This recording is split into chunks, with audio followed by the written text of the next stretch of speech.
what a finisher he's becoming. Lane, Oladipo. Oh, that's right. You better mean mug after you dunk on somebody that way.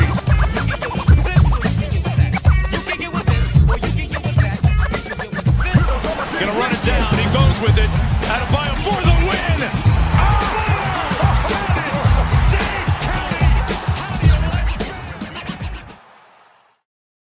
Let's go! Yeah!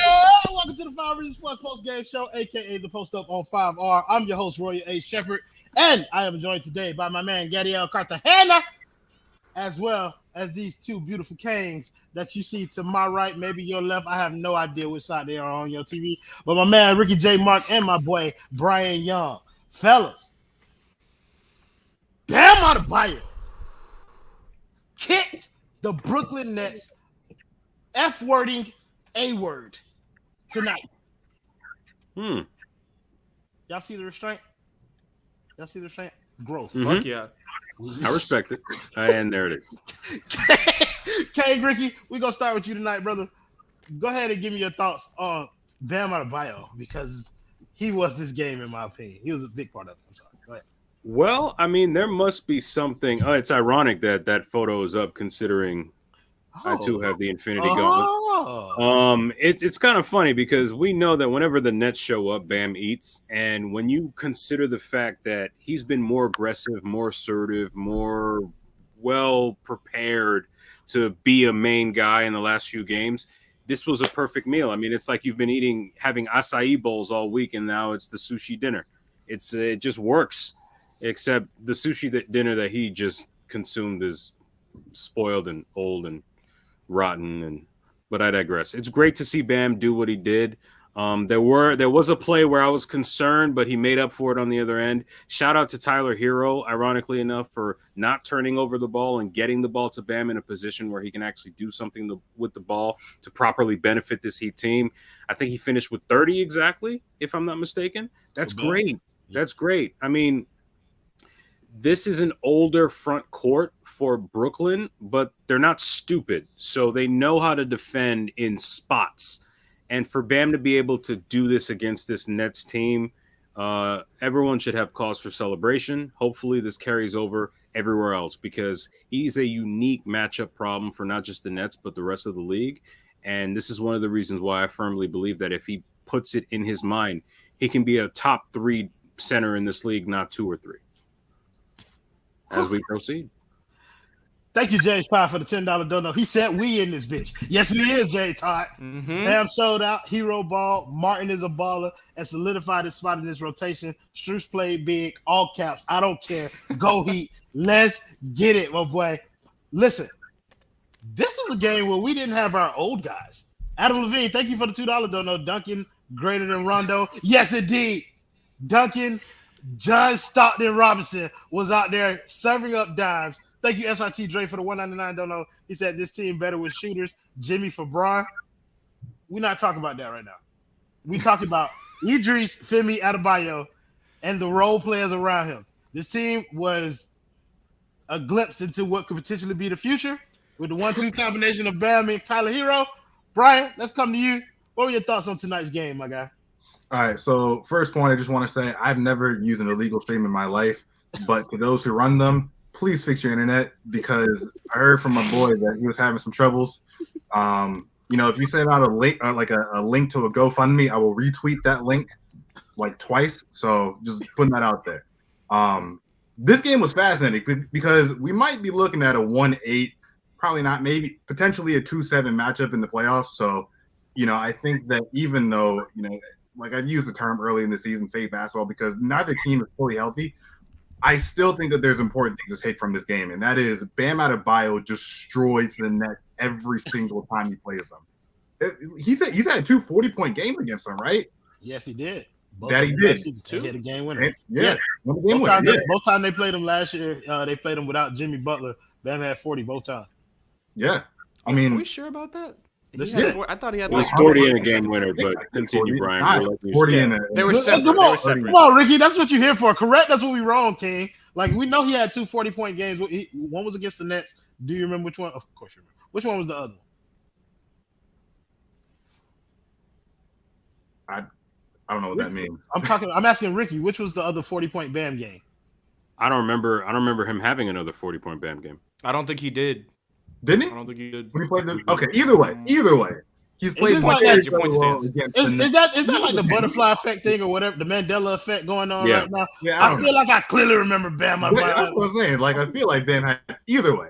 Every time we've seen Bam play this net squad, he's destroyed them, right? And I think that's something that we could take, and be excited about going forward. But man, it just felt like the Bam and Tyler show tonight. And the fact that Bam was able to essentially keep up with Kevin Durant is an insane feat. Like, throughout the first half, I was like, all right, Bam Adebayo, very good. Tyler Herro, very good. But there's clearly, a gap between those guys and KD. And obviously, I'm not saying that either one of them is close to Kevin Durant as far as skill or talent or whatever. But if they can give you production to keep up with a guy of that caliber, man, that's a game changer in that series.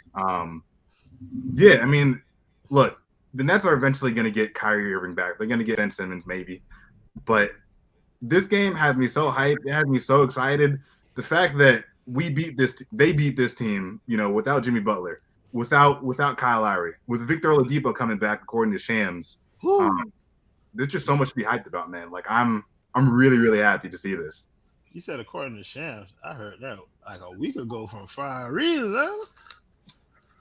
All right, you're right. Strikes again. I'm just saying. Everybody want to blow it up when Shams do it, but I heard it one time before then. It wasn't news to me because I keep up with my.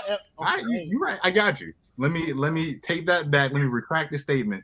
5 Reasons had it first. Victor Oladipo was coming back. We have a lot to be excited about. Yes, somebody told me that the butterfly and the Mandela effect are two different things. I know this, Christian Carduse. I corrected myself because I said the butterfly effect. Think about the movie with Ashton Kutcher.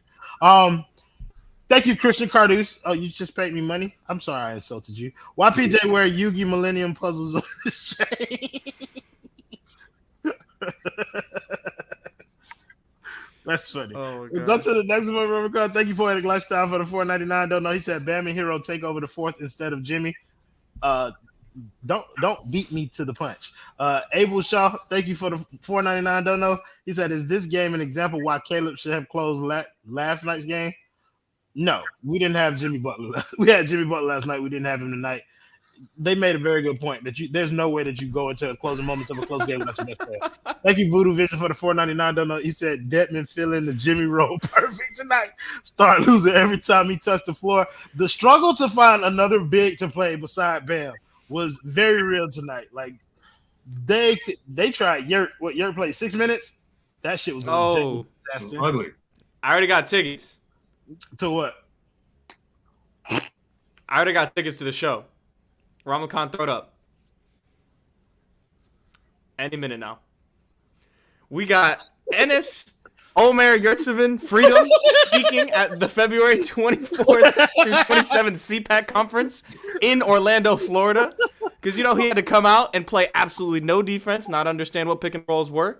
But come on now. I already got my tickets. I'm ready to see the Yurt show. I'm excited, man. You should have. First of all, February was last month. Don't worry about it. Listen, I'm doing my own research, and I'll let you know. How about that? Oh, my God. Are you being advised by John Stockton? Danny Ainge and John Stockton, actually, with Karl Malone as a close friend. So okay. Yeah. Nah. Karl Malone got his own sins. That's something else. Oh, man. Moving on. Question everything. Thank you for the $2. Don't know. God damn it. He said Ricky pulling up. I'm pulling all the girls and guys tonight. What? Hey, look, I prefer women, but I'm flattered. Oh, That's all I can tell you. I'm comfortable with my sexuality. Good. As am I, Ricky J. Mark. Thank you, Corey, for the $4.99. Don't know. He said, apologies for not watching the post show yesterday. I haven't been that pissed off since last year's playoffs. No fear of the Nets. Listen, man, that's why you come to us, bro. When you get pissed off, come forward with the boys. Gadiel Cartagena, we haven't gotten you tonight yet. So let's get your thoughts on the game, boy. Bam Adebayo. I don't really need to say anything more than that. You all understand what comes with the context of that loaded statement. But this man was on one, has been on one, and probably will continue to do so. It's just nice to see him in this type of moment do it against a player like Kevin Durant, do it against a defender like Andre Drummond, who in theory should be able to deter people from the rim a little bit, although he's a pretty stupid defender. Man, watching Bam and Herro pick and rolls was a beautiful, beautiful thing. Watching Bam distribute, watching everyone hit Bam when he was rolling. Like, the way that they got everyone involved today was a beautiful, beautiful thing. We got a lot of people in the comments talking about Bam and Herro pick and rolls. We'll probably talk about that a little bit more later on. But what we're seeing from Bam is legit. And seeing it tonight in a matchup against such a damn good player and a decent team in the Brooklyn Nets when you are undermanned, that is quite the feat. This is a huge win to bounce back from last night, especially considering that they battled back the same way they did last night. They built up a lead, and then they almost lost the lead off some sheer stupidity that we will also get into. And then they ended up closing it out in fitting fashion. It was Herro getting the ball to Bam on a mismatch. Beautiful way to close it out. Very happy they got this win. This win means a lot. It's one win, but it means a lot.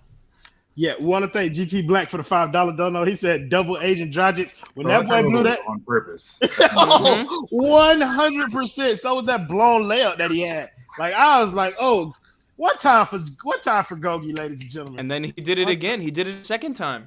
What time for Gogi, man? Oh, Navy guy, FAMU and Ely. Oh, this man is elite. Whoever this is.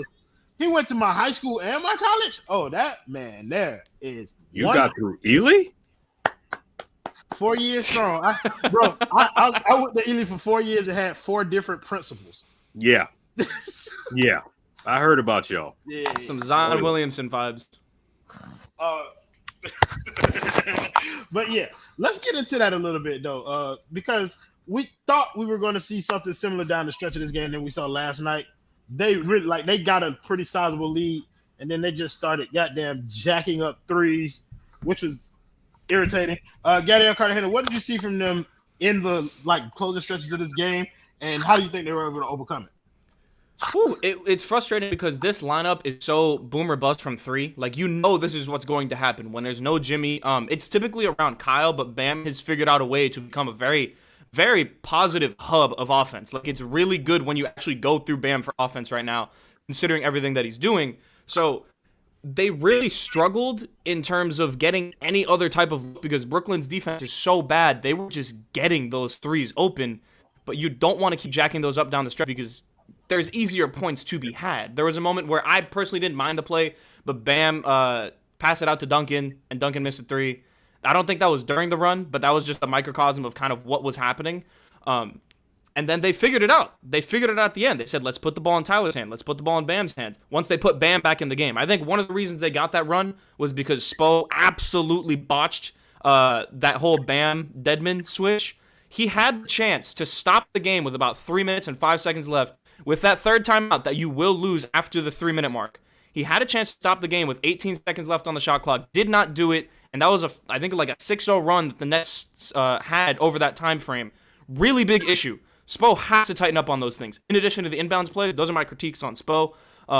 But they figured it out, man. They really started mismatch hunting, and it worked. But it wasn't the type of mismatch hunting where you're looking for a post-up. You're looking for an entry pass that gets Bam right point blank at the basket where he finished it. So credit to Tyler. He was out there dishing dimes. Duncan was too. Bam was finishing. It was a really fun game to watch, man. I'm hyped up right now. This was huge. For sure. Brian, talk about what it's like to see this team finally go to Bam down the stretch. It's unencumbered. There's nobody else there to take these shots except for Tyler, of course. But to see the team actively trying to look for Bam down the stretch, what was that experience like for you? Because it was heavenly for me. Oh, no, it was spiritual. I've been saying this for the longest time. A lot of Bam struggles are on him, but he's a play finisher for the most part. You need guys to get him the ball in his spots where he's comfortable. I don't want to call it selfish because I feel like that just sounds dickish, but sometimes you see Bam either have a mismatch or, he'll be rolling to the basket and guys will opt for, either a floater or a pull-up, and it's like, you got the 6'9" super athletic dude right there. Just throw him the ball, So it's great to see them recognize the mismatch and the essentially free points that Bam Adebayo provides when he's near the rim. So I'm really, really hoping that sticks because I feel like we've seen this before where guys kind of recognize oh shit, we don't have to freeze Bam Adebayo at the offense. He's there for a reason. He's a really great release valve. So But if this becomes a trend going forward, man, that's a wrinkle into this offense that I really think can carry them not only through their offensive slumps, but at the end of games, when you need an easy buck, you see Bam have a 6'5", 6'4" guy on him, 3 points. So I'm really, really excited to see guys start to figure that out. Yeah. So Ricky, I'm gonna ask you this, bro. Like, we've seen this before. Jimmy goes out, Bam comes out super aggressive, has big game. We hope that we can see it when Jimmy comes back. We've seen kind of shades of it at times with him playing with Jimmy, but more and more as Bam develops in this role, do you think that at any point during this season we can get to a point where we're looking for Bam primarily down the stretch of games?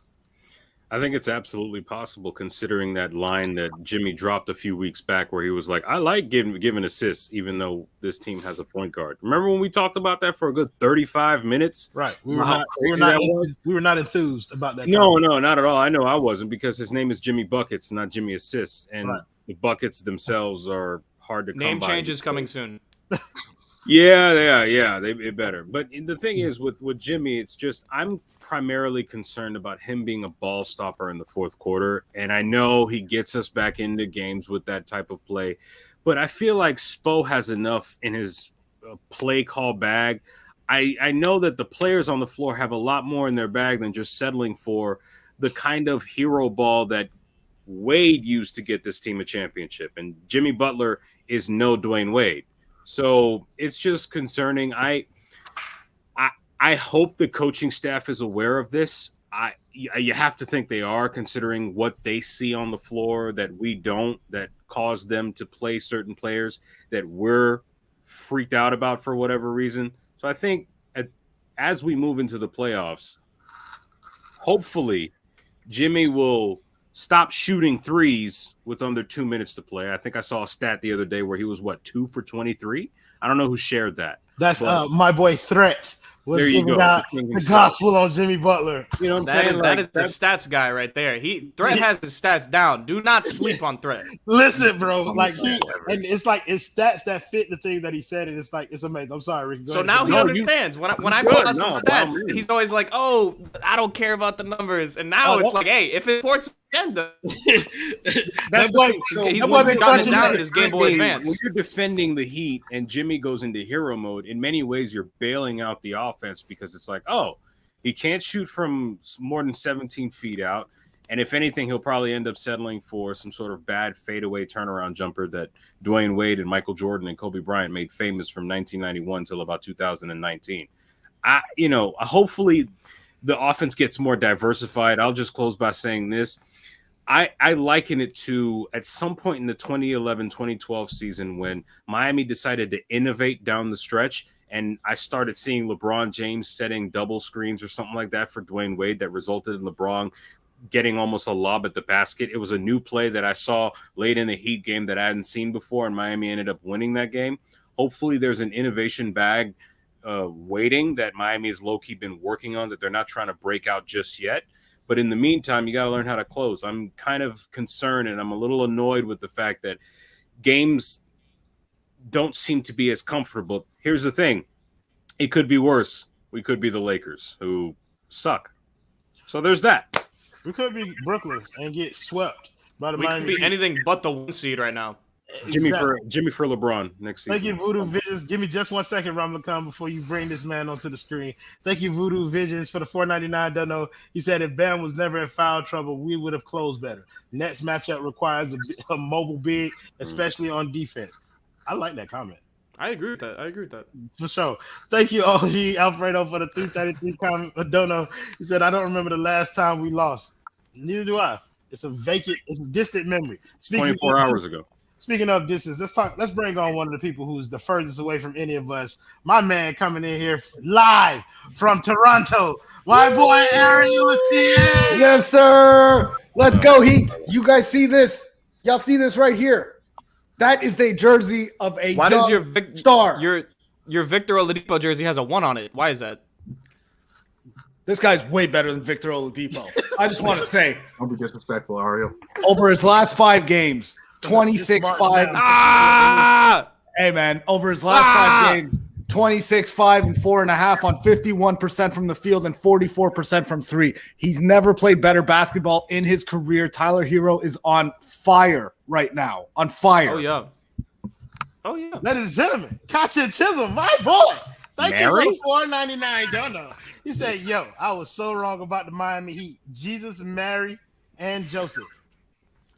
Jesus, Mary Joseph? It's one of the most famous names in Western history, but let's use another word. Leave my boy alone. No.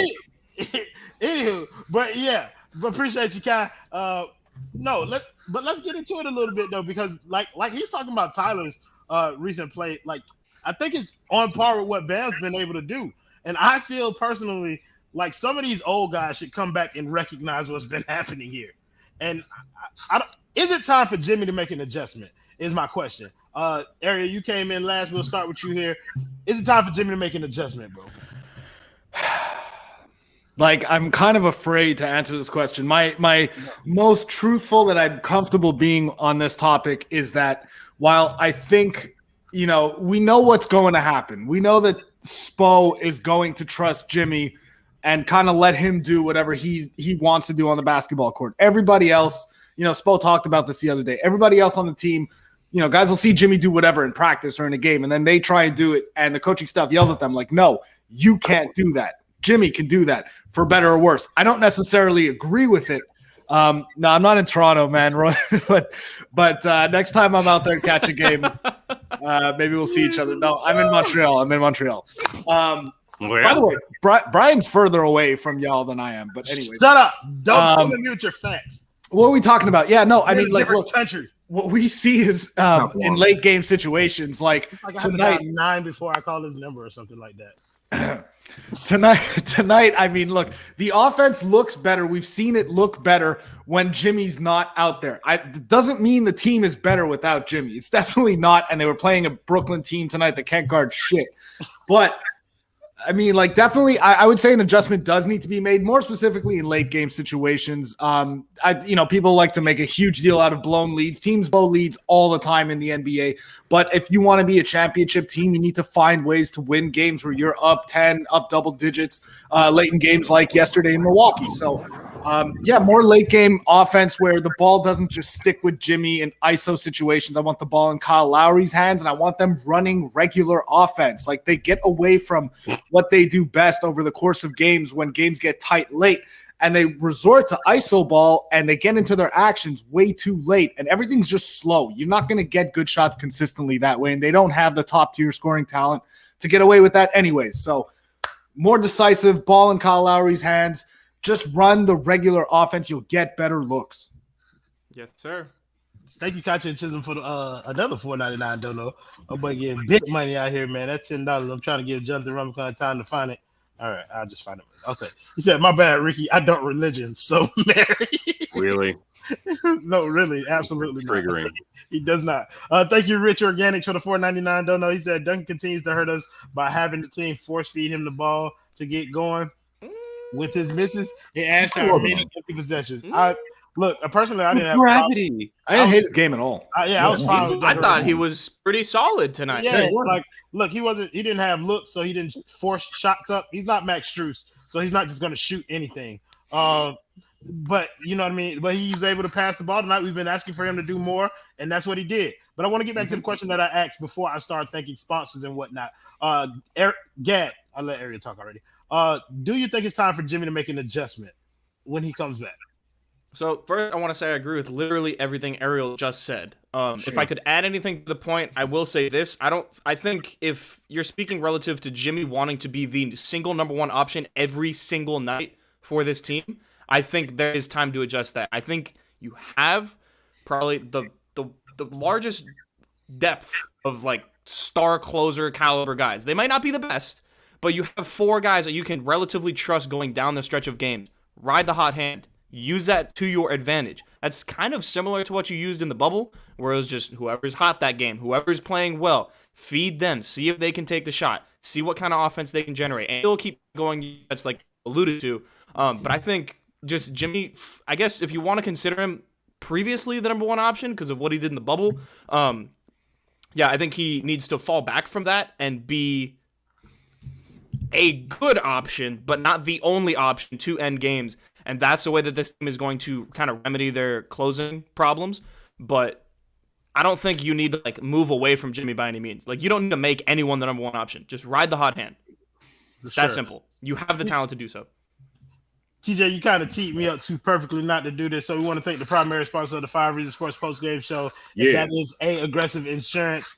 Ladies and gentlemen, you just saw her in that comment section. Miss Lynette is an absolute treasure. So if you treasure her, you treasure the Miami Heat, make sure you give her a call at 954-581-8800. Any insurance needs that you have, she can handle it. She always has agents standing by waiting for you. If you don't got time to call, visit her website at www.insurancebylynette.com, and they will make sure that you are well taken care of. Mention 5 Reasons Sports, and she's doing free vacation vouchers until she is not. So, yeah, let's get back into it. Brian, I'm going to toss it to you now, bro. Do you think it's time for Jimmy to make an adjustment when he gets back? I know kind of Ariel and Gat stole all the thunder, but I want to give everybody a chance to jump in here on this question. Yeah, before I answer that, I just want to respond to a comment. Locks the Ripper. Brian say negative, pushing for the Heat to follow the 1 seed. I will Venmo you $500 if you can find where I say that. No, he won't. And if you do not, he won't. He's lying. He still owes us money after the 20% of that, which is $100 because I don't. Yeah. Yeah, no, so I think that speaking to what a lot of people have mentioned in the past, that Jimmy isn't Dwayne Wade. He's not necessarily – like, Jimmy is a very, very, very good player. Like, I'm not trying to shit on Jimmy at all. But I don't think he's good enough as a scorer to warrant, like, automatic consideration as that number one guy. Like, I think that Bam, Herro, or, you know, on a night where Duncan or Max or whoever, Gabe, I don't know – is shooting well. Like, I think that those guys can legit be. God damn it, Adam. Racist, by the way. You saying that because I'm black? Listen, absolutely. It's not February. He's unleashed. Yeah, I know. Unhinged. March first, say shit like that. Yeah, no. Like the strength of this team is that so many guys are viable options offensively, right? Like, it doesn't necessarily have to be Jimmy or bust. And I think that we've seen that, you know, throughout many times this season where you'll have one guy. Oh my God! Out of control. Oh my God! These comments are crazy. Listen to Ron Baker's comment and hit that like button. It's 535 people in here. That means we should have at least 300 likes on this video right now. So make sure you're smashing that like button. If you are not already subscribed, make sure you subscribe to the 5 Reasons Sports Network for all this heat shit that we be putting out. It's like dope, baby. Go ahead, Brian. Finish up your point so we can let Ricky go ahead so we can move on with this game. Yeah, no. So I guess my overall point is that this team has so many different options that it doesn't have to be Jimmy. It doesn't necessarily warrant that, you know, automatic consideration as a number one go-to scorer down the stretch. Like, use the fact that this team has so many strengths, right? Whoever's got it going, whoever's open, you know, whatever is the best shot in, you know, in the flow of the offense, go to it. You find a mismatch, go to it. Listen, obviously we all trust Jimmy's ability to, you know, specifically get to the free throw line essentially whenever he wants in the closing minutes of a close game. But again, rely on your depth, rely on the fact that you have so many weapons offensively, and roll with that. Guys, we're going to mention everybody. I'm just, I got sidetracked with a question, so I want everybody to get into it before I move on with the game. Ricky, everybody done made all the points that can be made about this, but I want to hear yours. What you got left for me, brother? Can you restate the question? I was looking at a comment that just blew my mind. Bro, you have to be more specific in this shit. These bitches are wild. No, you don't. I promise. Oh my God! Yeah. Here's a hint: Abraham Lincoln. That's all I'm saying. I promise you don't have to be more specific. Oh my God! Oh my God! Ricky, the question was: do you think Jimmy needs to make an adjustment when he comes back, given the way that Bam, Tyler, some of the young guys have played since they've been back? We've been on this question. Oh, absolutely. Absolutely. Yes. Without question. Don't you make that face. You're going to take this tape. No, I was talking about the dono. I know. Because, look, because the thing is, you know, what I've noticed with players coming back from injury or whatever is that there's always like a step back that the team takes, followed by a burst forward. At this point, we kind of know what Jimmy is good at, and we want him to focus on that because that's what puts Miami in position to win. I think I said this on the Pace and Space halftime show earlier tonight. Everything has to go right for this Heat team for them to win 3 rounds and then the 4th. And Jimmy playing like the Jimmy that got us to the finals a couple years back is one of those things. It's arguably one of the most important things. And if he's devolving into a ball stopper, it doesn't put Miami in good position to win when you've got a guy like Bam, who was a matchup nightmare for most people. Drew Holiday is going to make Jimmy's life a living hell. I don't know who defends Bam, for example. So absolutely make an adjustment, roll the ball out. Let's do this thing. We got 3 rounds waiting for us in the conference playoffs and then the finals. For shit show. Thank you, Kachi Chisholm, for the $4.99. Don't know. He says just donate another $4.99 because it's almost my birthday. Happy birthday, my boy, even though it ain't your birthday. Let us know when it is your birthday. Give us $4.99 more and we'll give you a real happy birthday.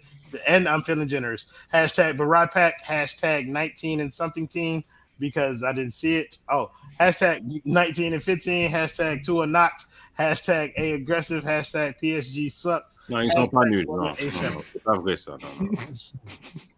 Hey man, first of all, Kachi and Chisholm taught me everything that I know about soccer, and it made me an expert. Okay, we like Bayern around here. Can I add something to Ricky's point? Sure. So, are we all in agreement that in order to get to the bubble finals, because there's no doubt about it that Jimmy was like the clear-cut best player in the bubble finals against the Lakers, right? What do we think his stats were average-wise for the first 3 series? So the first, 13 games? 12 games? Without looking at it, I think. Without looking at it, like I know Goran led us in scoring in like the low 20s, so I ain't thinking Jimmy was putting up no crazy. Yeah, he didn't go crazy until the finals. These numbers. I don't know, but he was doing different things to get those stats. So No, he was. But he's those. efficient, My point that I'm trying to add is like he's still doing those extrinsic things that he was doing back then too. It's just the only problem is there's moments where he's become a real negative on offense. But you really don't need him to have like this Herculean performance in order to get there. Like you just need him to be a good option. This team is not going to have a traditional number 1 option. Right. They never have. They never will since LeBron left. That's really just the case right now. So you need Jimmy to fit into that. Like what he did in that bubble, and obviously the East got better, whatever it may be. He averaged 20.7, 5.7 rebounds, and 4.5 assists on 46, 36, 85 splits. Is that including the finals? No, before the finals. Okay. But in the finals, he was unbelievable. You don't because the finals he was like 28. Yeah, finals he was unreal. But you don't even need something crazy from Jimmy. You just need him to be okay, which I think he will be. Like these bad games have happened, and we can be worried about them. But we have to also keep in mind, like he's been playing really good basketball for the majority of the season. No, right. For sure. Like, look at his. Sorry, go ahead, Royal. No, I was going to change the topic, but go ahead. I was gonna say go and look at his numbers in like just a couple of the last games where they've gotten wins over. Well, let's not count tonight because I mean, Brooklyn sucks and he didn't play.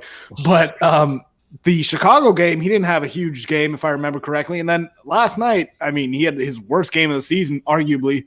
They're right there on the road. They lose by 1. You don't have Kyle Lowry, right? Like I agree with you, Gad. You don't necessarily need Jimmy to be 25, 27 a game in the playoffs. It's a great bonus if you get that Jimmy. If he's getting all the misses out of the way now and then he finds it again in the playoffs, I mean, this team is going to go to a couple different levels than they've been at. But no, you're right. They have a lot of guys. Like in talking to people, I think we need to remove ourselves from the situation just a little bit from time to time because we watch this team, night in, night out. When I talk to people who are NBA fans but aren't necessarily Heat fans and don't watch every single Heat game, I wouldn't say I'd say like a level above casual, but like a level below Nikias. Business casual. Like just still anyways, people who keep up with the NBA generally are big fans of their team. When they see the Heat play, they go, man, they've got a lot of guys, and they really do. So like it doesn't necessarily have to be Jimmy averaging 25 or whatever in the playoffs for them to be successful. He just has to be efficient. He has to pick his spots, know when to take over, but it's a team effort. That's how the team is built. I know you want to I will say this just for the sake of something to think about at least. Okay. The Bucks are the team, at least in my opinion, Miami needs to beat to get to the finals. They're the defending champion, right? And Jimmy not performing well against them is more concerning to me than him having a bad game against somebody else, because who knows what might happen. I agree. And the thing with that is, and I'll try to use a very small, short example, the Bulls would have beaten anybody and gotten to the finals in the late 80s if they didn't have to go through Detroit. For some reason, once they got up against Detroit, Michael was dropping 40 a game, but the other guys weren't ready to withstand what they were bringing to the table. But they perform against everybody else. So with Jimmy, Gad, maybe you can go back and check this after the show or even during. I want to see how Jimmy performs against the Bucks, because if there's a trend, Listen, I did say Bucks in 6. So listen. Here's the thing, because Kimball's already done this research. He talked about it last night on the Clutch Corner. His thing is that Jimmy Butler has a hard time with Wesley Matthews. I think Jimmy would like Wesley Matthews just kind of straps him up. If you look through Kendall's timeline, then you'll be able to find those kind of stats. I want to let Brian talk because he's been sitting here politely for 30 minutes. Look, like they kind of were alluding to how we have to beat this team with the depth, with the overall amount of guys. We had a lot of guys that did well tonight. We had 4 guys score over 20 points. I'm trying to stay away from it, bro. But yeah, particularly I want to talk about Caleb Martin. Brian, I want you to start us on this conversation because Caleb Martin was really, really, really, really good tonight, and I want to make sure that we give him his flowers. So talk about what Caleb did tonight. To that last conversation, I just want to say or throw this out there.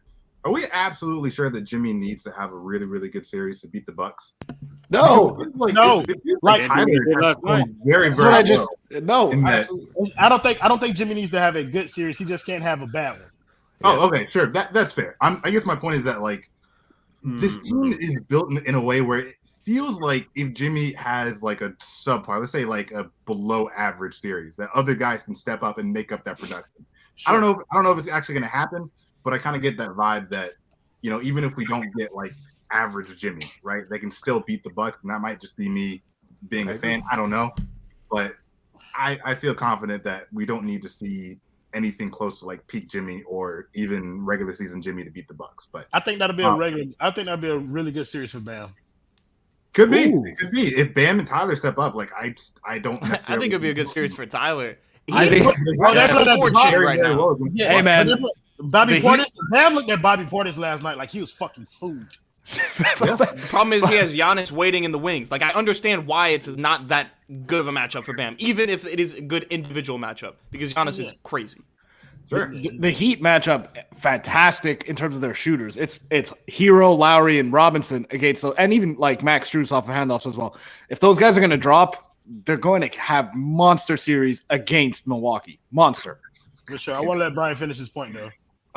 No. I just want to bring that up. That I feel like the Heat have so many options that it feels like they can kind of offset Jimmy not being who he was. What was the question I asked for all? We're talking about Caleb Martin.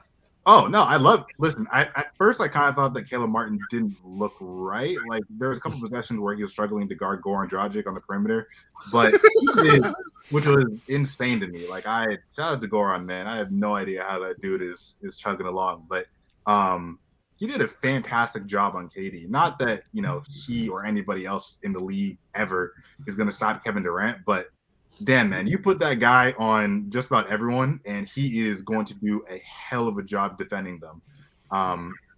He's a monster in the open court. Like, I love Caleb Martin. He's just like a ball of energy, like nuclear power times cocaine times pixie sticks. Like, that dude is just on fire constantly. So, love Caleb Martin. I don't know if he's playing. Ariel, you mentioned this. You replied to me saying that, he probably shouldn't have been out there tonight, but man, that dude is a hell of a player. I took an L on that one. Gadiel Cartagena, talk about the Latino Will Barton. Of course. Caleb is really fun to watch, man. He's always active on both ends. He's a really good defender, specifically against tough shot creators, which PJ Cement. He's a really good defender against tough shot creators, which is going to be a huge impact in the playoffs because a lot of these teams rely on tough shot creators. So him being able to just frustrate them with like the length, the athleticism, he's always there. Like even if someone has a good move, he's still contesting the shot. And then on closeouts, you saw it in the corner, I believe on Patty Mills. He blocks shots on closeouts too because he's just so freaky athletic.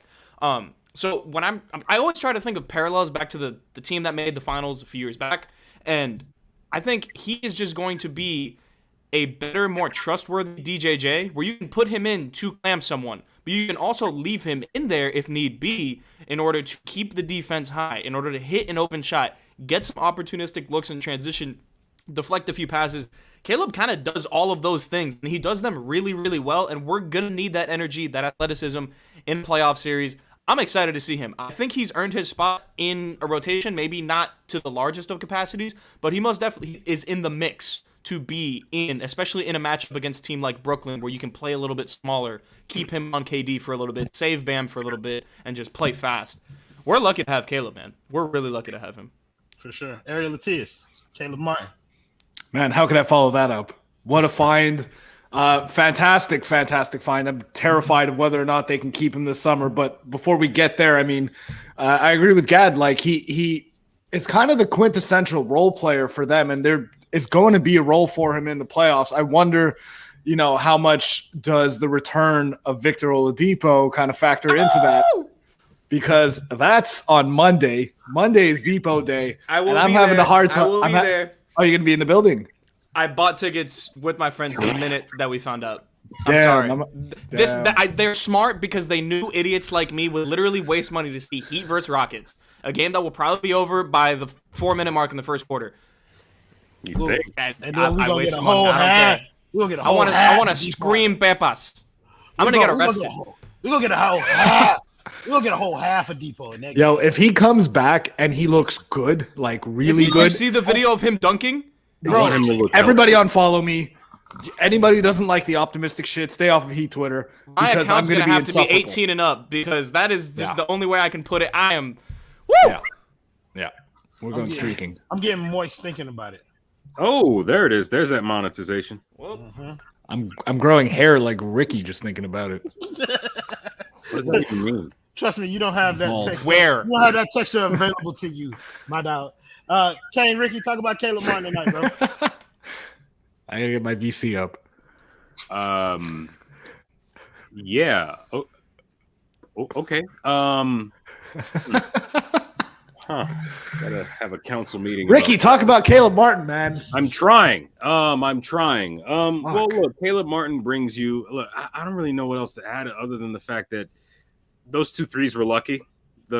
Were they though? Those don't normally go in. He's not a Define shooter like luck. that. Have some chutzpah. Define luck. Like, is luck having a good shooting coach with the Heat and putting in countless hours of work and being the hardest working, most dedicated, Best condition, toughest, meanest, nastiest. Gad working for the Miami. Most pathetic. Oh, Ricky, you got me there. You got me there. But with role players, we do tend to turn guys into shooters for some reason. I just wanted to add. Caleb Martin is shooting 38% from three. I mean, on low volume, but it's not. Sir, Mr.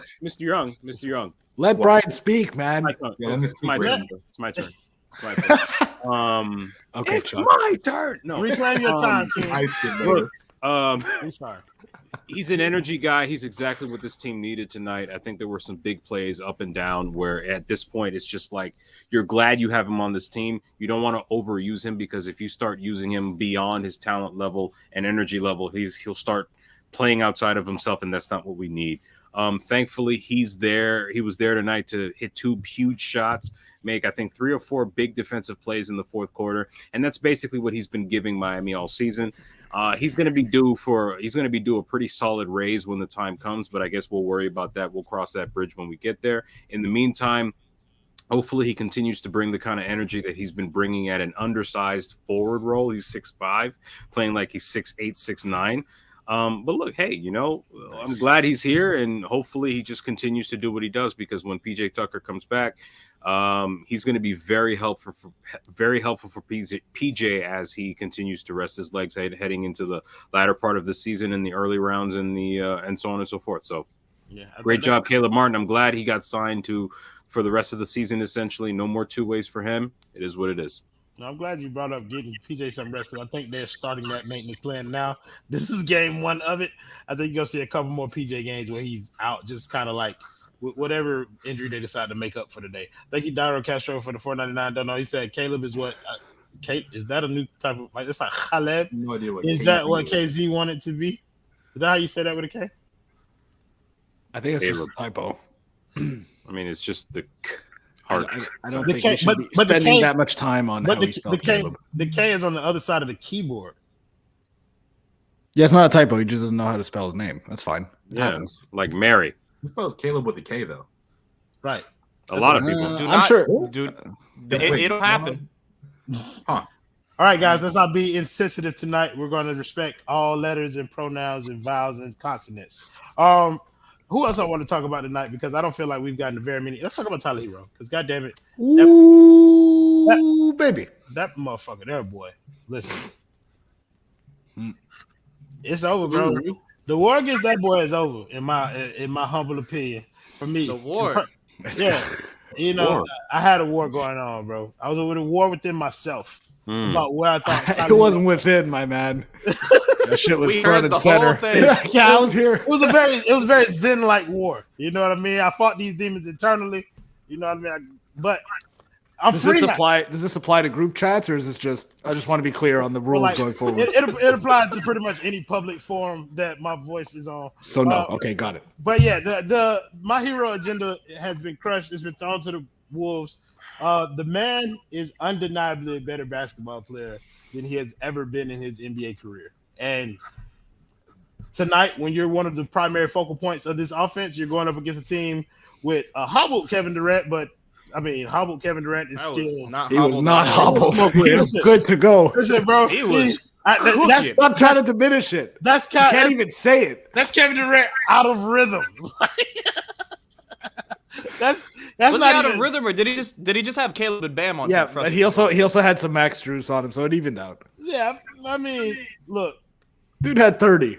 like I'm not looking forward to that if we have to see it in the playoffs, but it is what it is. Let's talk about Tyler Herro. Tyler Herro with Kevin Durant at times looked like the best player on the floor to me. You know what I mean? So we're gonna start with you, Ariel, since you're my biggest adversary here when it comes to the Tyler Herro thing.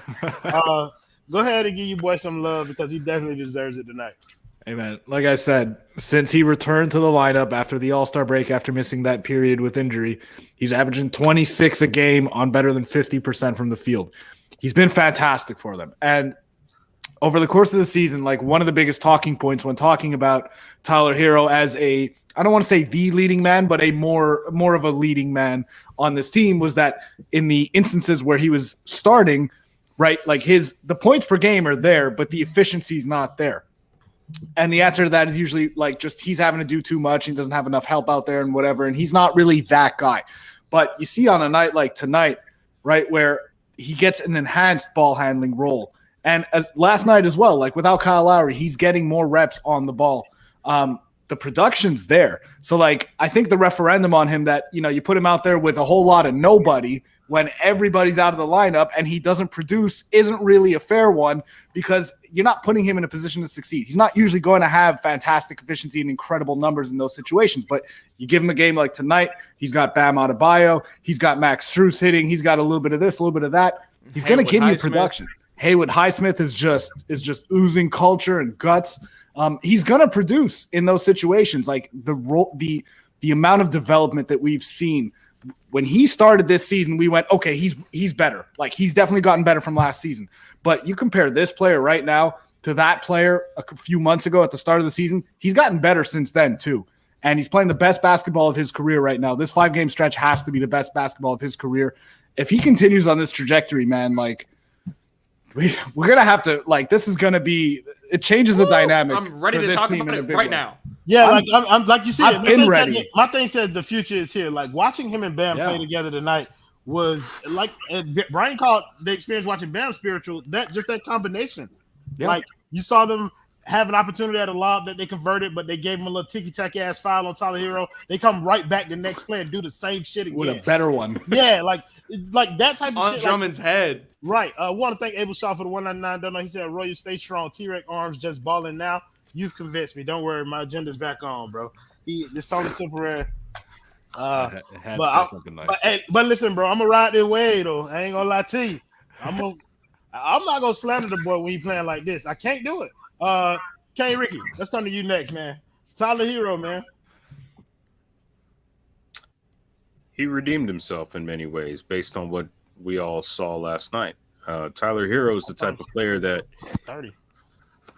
He had a cool 30 last night. I saw 30 last night. where did the ball go? Yeah, I get it. I mean, but one play. I mean, you can score 40, but if you turn it over on the last possession, that 40 don't matter, at least as far as I'm concerned. But that's something else. Look, I think what we were able to see tonight was a little bit of a more poised individual, the sign of a great player, because Kenny Smith once said this inside the NBA after Game 2 of the 2005 Eastern Conference Finals between the Detroit Pistons and the Miami Heat, where he said great players have short memories. And Tyler Herro demonstrated tonight that he put what happened last night behind him, and he helped close the deal. He didn't make any major mistakes. He did his thing. He fed Bam multiple times, the 2 alleys, one of which was disallowed, as well as the ultimate assist that pretty much gave Miami the lead for good. It's good to see that. I hope to see more of a distributive skill set out of him, especially as far as Bam is concerned, because even in the league right now where Bam can handle the ball and do all that other stuff, we're at a point now where you need your guards to be able to properly feed your big man, because that's how your big man eats, no matter where he is, whether he's high post, low post, free throw line extended, all that other fun stuff. That's where he needs to be. And I'm thankful that Tyler Herro has not only matured in terms of his own offensive skill set, in terms of attacking the basket, but feeding Bam is a huge part of what this team could potentially succeed at. That will raise the ceiling for this team, and I'm happy to see it. They are cooking your ass in these comments. Man, the whole comment section, like they are frying your ass. They don't exist to me. You know what? You know you're a man after my own heart. Call these whole zeros and ones and keep it pushing me now. Hey, Brian, bro, talk to me about Tyler Herro the game tonight. You know what? Not only is Tyler looking like how he did early in the season, that chemistry with Bam, I think, is the most important development for me. Like, we've seen Tyler be a fantastic scorer throughout the season, right? I mean, yeah, there were moments where he wasn't the most efficient, but the fact that that's come around along with the fact that he's finding what the fuck he is.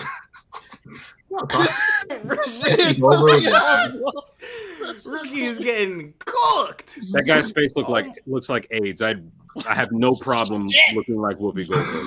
Whoa, Ricky. Let's get back to the basketball. Yeah, no, so crazy. That was Ricky Martin. I don't even know what I was saying. Yeah, so Tyler Herro, yeah. The fact that the scoring and the efficiency has come around with the chemistry, I think is most impressive for Tyler. Like you said, bro, this is probably the best stretch of his career, essentially. And he's peaking at the right time. We're only, 20-ish games from the playoffs, and we're seeing him do this with, Jimmy, Bam. I guess Kyle's been out the previous few games, but the fact that he's doing this with his other stars on the court is, man, that's impressive. Shout out to Herro, because I was never a Tyler hater. I've never said a negative thing about that man in my life, but hey, me neither, bro. Yeah, that's what I'm saying. Yeah, bro, you feel me. But there is film of what you did. I don't know where that film's coming from. You guys like to talk about Tyler Herro like I haven't been here. That is Dr. Tate. Fake news. But glowing. But nah, man, this jump is real. The jump is real, and like you guys say, if he continue this, we have to have a conversation about what Tyler Herro's ceiling actually may be. Let's have it.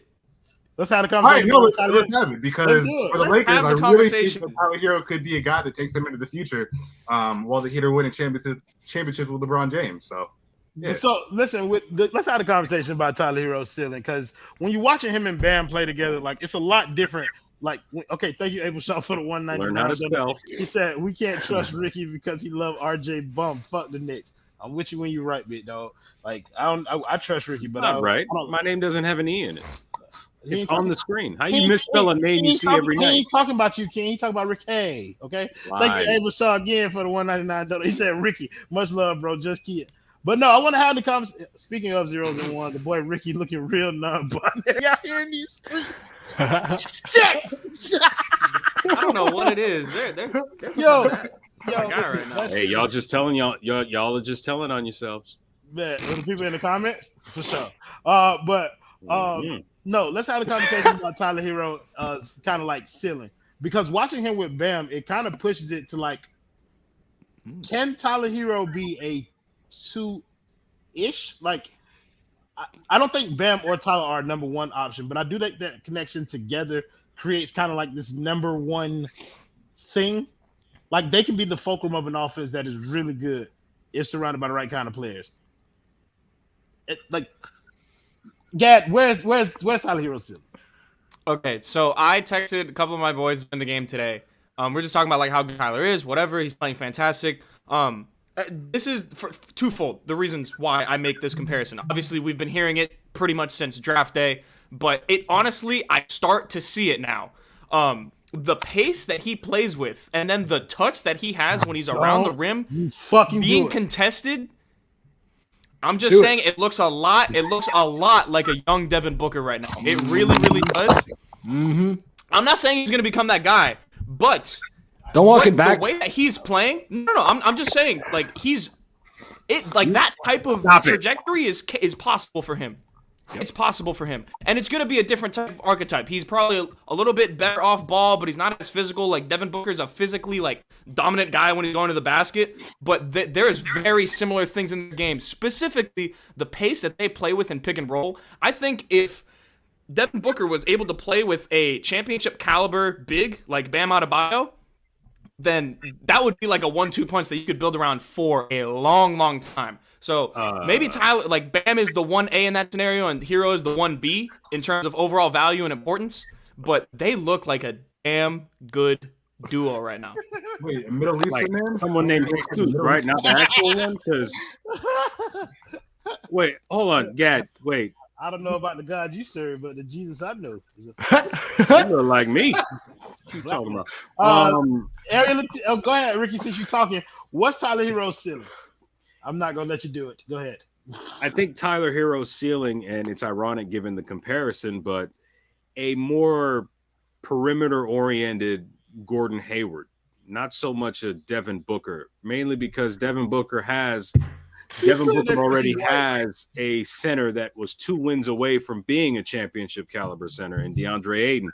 And that's fine. What's one of the reasons why they lost that series? Right. Well, because Ayton has baby hands, but that's a whole nother conversation. Robert Horry is a championship caliber power forward. I'm saying I think Bam is more of a championship caliber big than he is. So for sure. No, I don't think he's a better player. Like I don't think we're against one another on this. I agree with you. He's a better. I would rather have Bam. I thought you guys were against each other. No, we're definitely not that.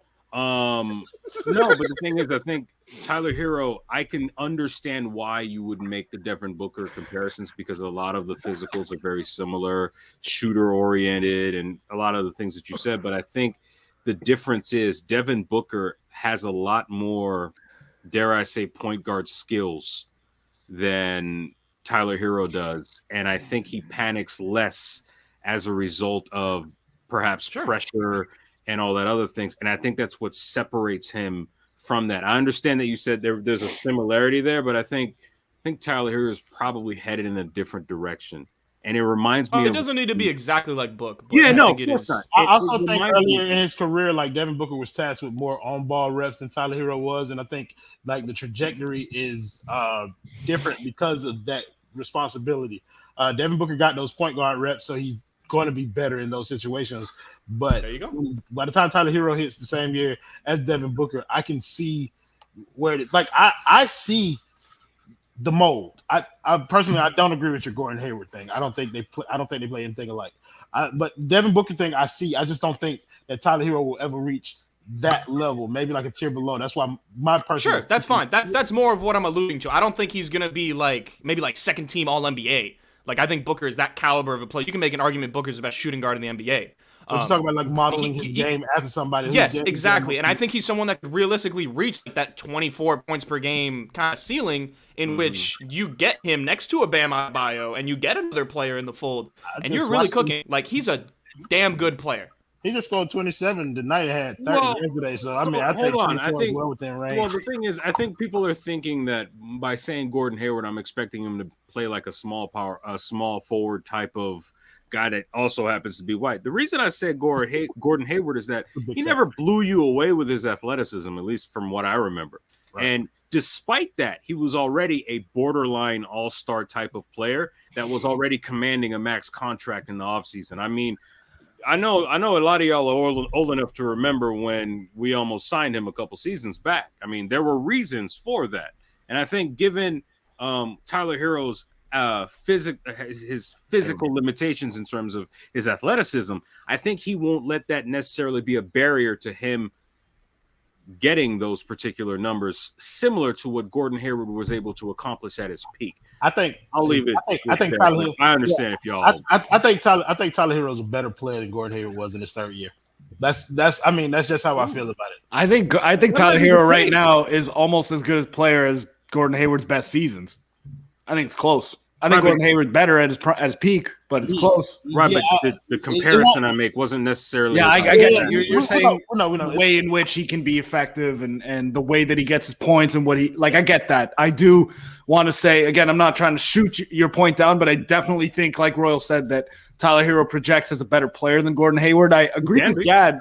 Yeah, I agree with Gad. I think he's closer to the Devin Booker right now level at his peak. I don't know if he'll quite get to that level, but you brought up the early playmaking and ball handling reps that Devin Booker was afforded earlier in his career, and Tyler didn't quite get it to the same extent. The Heat were trying to be good. The Suns didn't care if they sucked, so it's a little bit different there.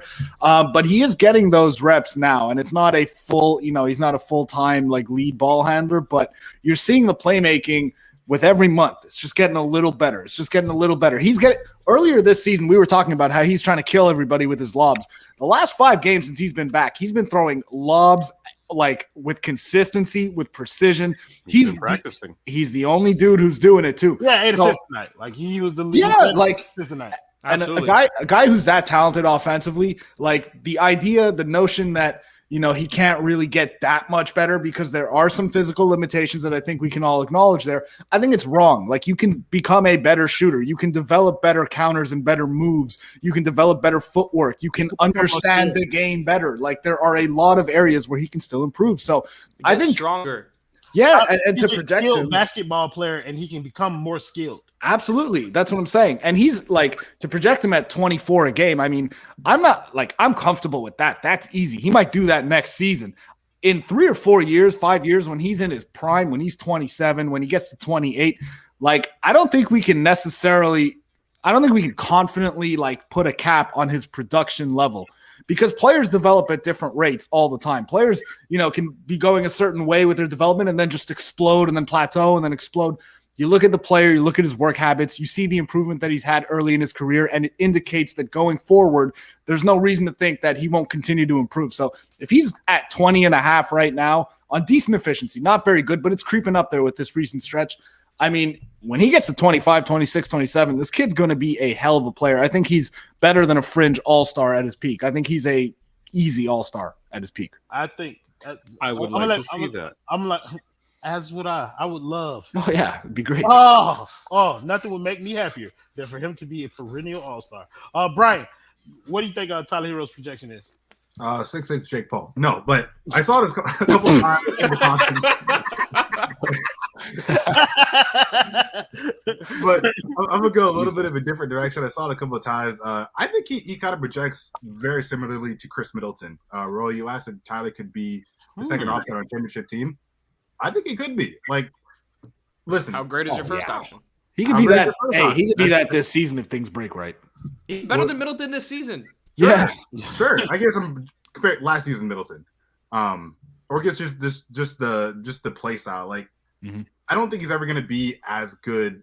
Not that Middleton is a fantastic defender, but I don't think he's going to ever be the level defensively that Middleton is at. I think he's a better ball handler. But yeah, I kind of see a lot of similarities in their game as far as being efficient 3-level scorer. Yeah, I guess at this point you can say Tyler is an efficient 3-level scorer. Being that guy that can, create for himself, being the guy that you can run actions for off ball. I really, really like that comparison. Whenever I see them play, I kind of see shades of Chris. Yeah, my comp is CJ McCollum. Like, I think probably CJ. He's better than that. He's not better than CJ McCollum. I think CJ. It's pretty close. CJ's handle is so skilled. Yep. Like Tyler doesn't have the handle that CJ has. Like, I think, that's who he reminds me of a little bit. Like, I think once he becomes more efficient as a ball handler, like CJ doesn't have problems getting to where he wants to with the ball. Like, and he can score.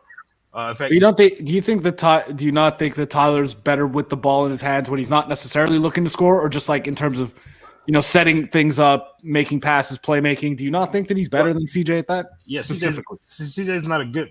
Like, I don't want the ball in CJ's hands. Right. So that changes the dynamic, I think. I don't want the ball in Tyler's hands as a primary playmaker. Not private. Neither of them are primary playmakers. Right. I don't really care for them as secondary either. Like, your word fits perfect. I like them as tertiary creators, but I like them on equal level. Like, I mean, there's not one that I would prefer over the other. I'd rather somebody else do it.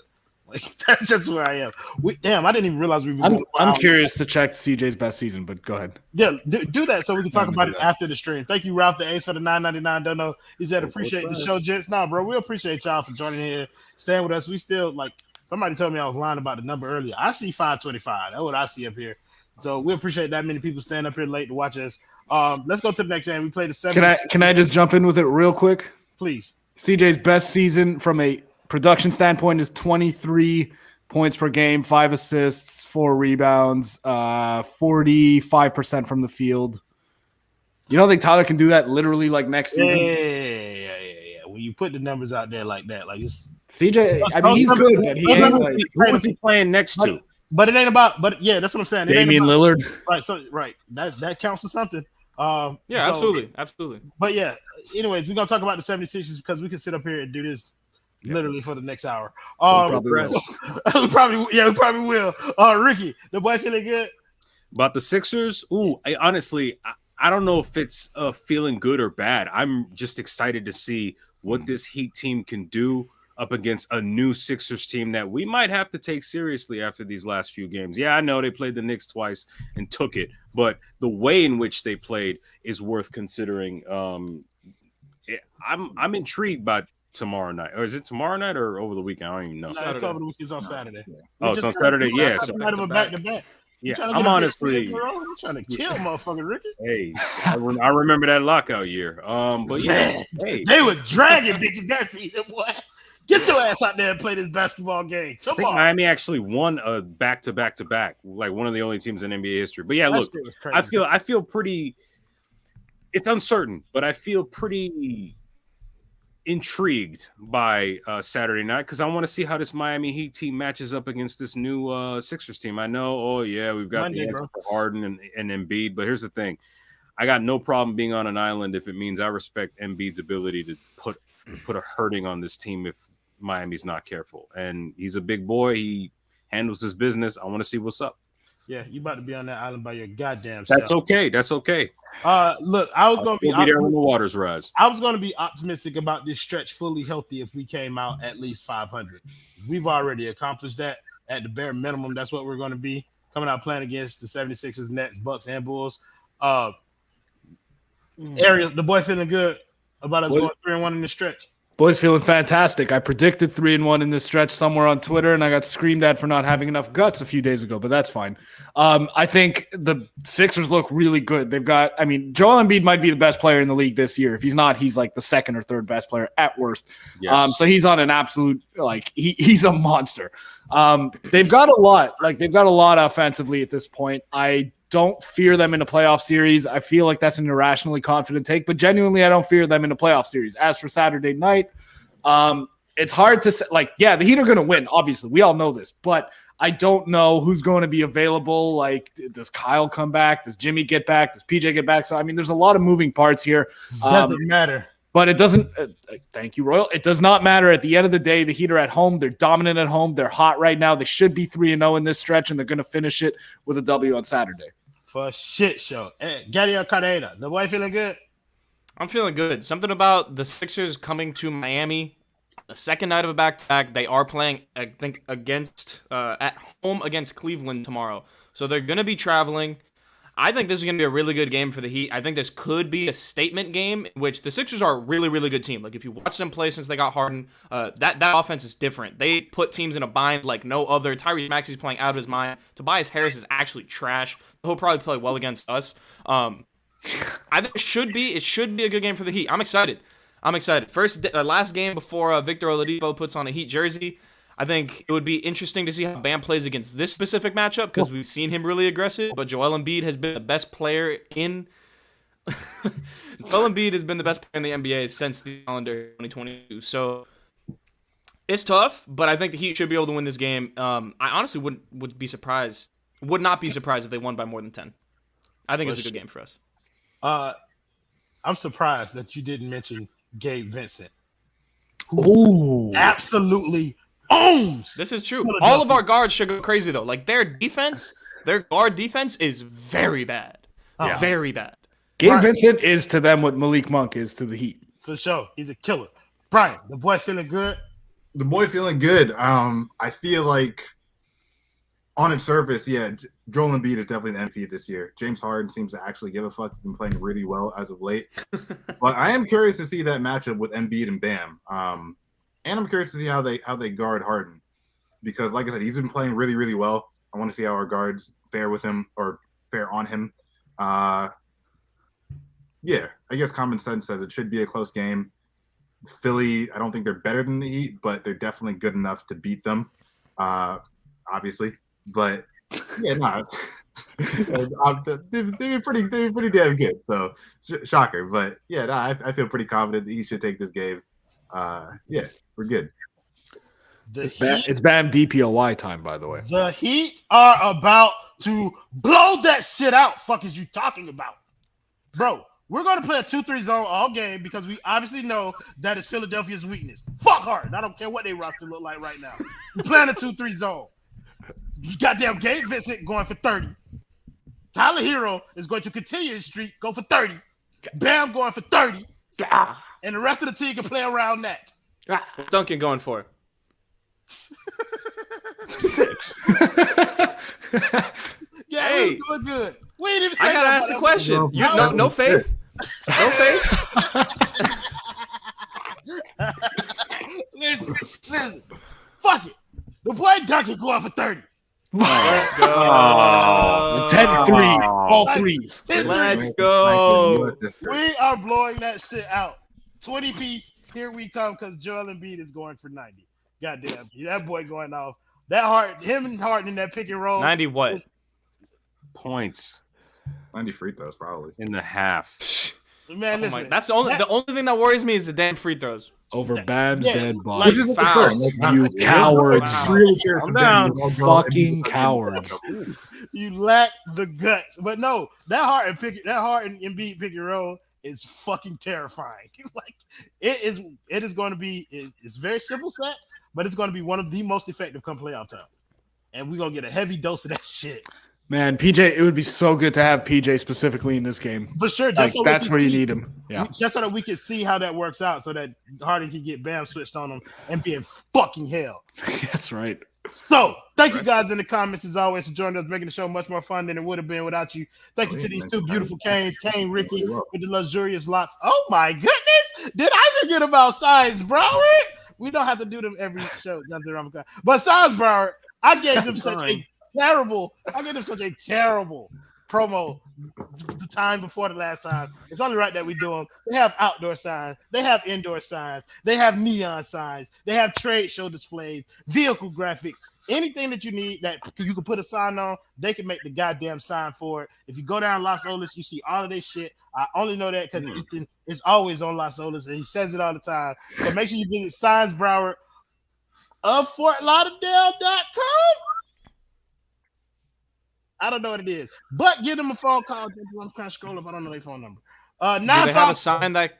Oh, sorry to cut you off. Go ahead. I was going to read the phone number, but what you said is going to be infinitely more creative. Do they have a sign to direct Harden to Tootsies? Like, just put the Sixers plane right there? Hey, bro, right outside the bus, this way. Listen, bro. Yeah, if 9 a.m. shoot around. Harden's dribbling. Man, he going to be hung the fuck over. Call him at 954-791-8687 and get you a sign today. Everybody go get a sign. Buy a sign for them guys and then put it up as soon as I was about to say Houston Rockets. As soon as Philly bus pull up, have the signs out. Tootsie's this way. Just give them a goddamn straight shot to it. And we'll be getting there. All right. Thank you to everybody who joined the panel. Play the video, Jonathan. I'm hot. Jimmy buckets. Clutch time. Tyler Herro, what a finisher he's become. Lane, Oladipo. Oh, that's right. You better mean mug after you dunk on somebody that way.